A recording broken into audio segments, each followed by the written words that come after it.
Think of the industry. You see what people say on lawn groups.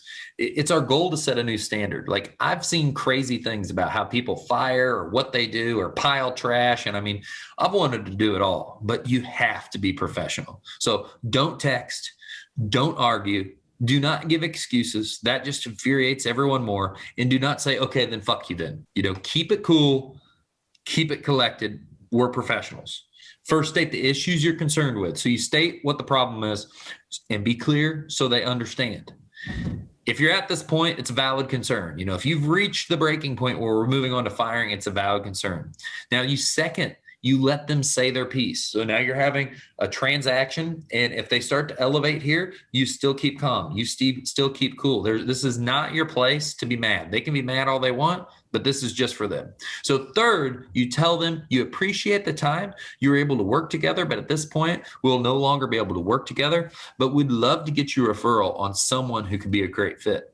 Now, the key here is already having referrals in hand and in mind, so you're ready. So you're not just firing them or getting rid of them or no longer servicing them. You're also still helping them. So even though they're upset, you're still serving them, because here you go. Here are 3 people that you can call to get a quote. I've already let them know you're going to call, whatever the case is. And it's not like you have to fire millions of clients. This is not something you have to do all the time. So you need to deal with it right when you do have to do it. So immediately be prepared for bad reviews or a blast on social media. It's so easy because clients think that, in my opinion, and it might not be the right opinion, but a lot of times clients act like that you just need them so bad that this could never happen, that when this finally does happen, sometimes they get mad.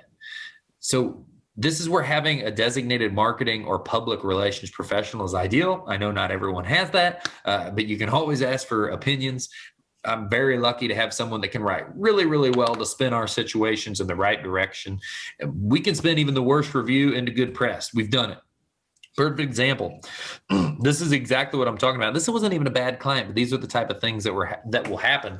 We had a problem where we were mowing next to a neighbor's house, and we were hitting this little block all the time with a mower tire, and it left a little rubber spot on it.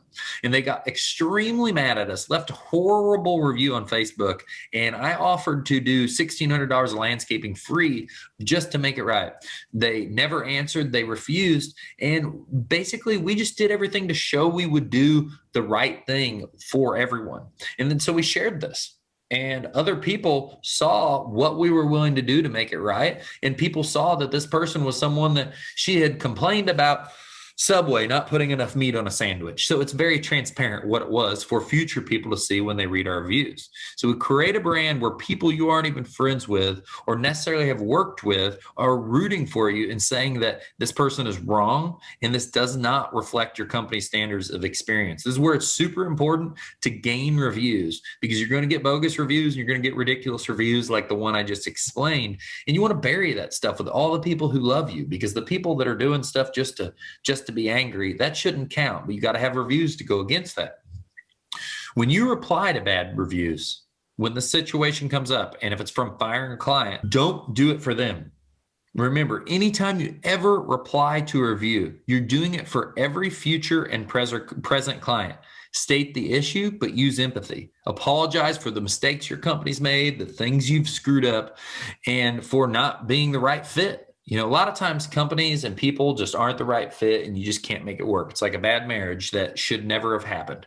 So thank them for the chance to work with them and the opportunity to learn and improve, and assure them that issues like this will never happen again. And then you get to thank them that they brought it to attention for you and your leadership team to implement policies so this stuff doesn't happen again. So you're taking this, you're using empathy, and you're thanking them for the opportunity to make our company better.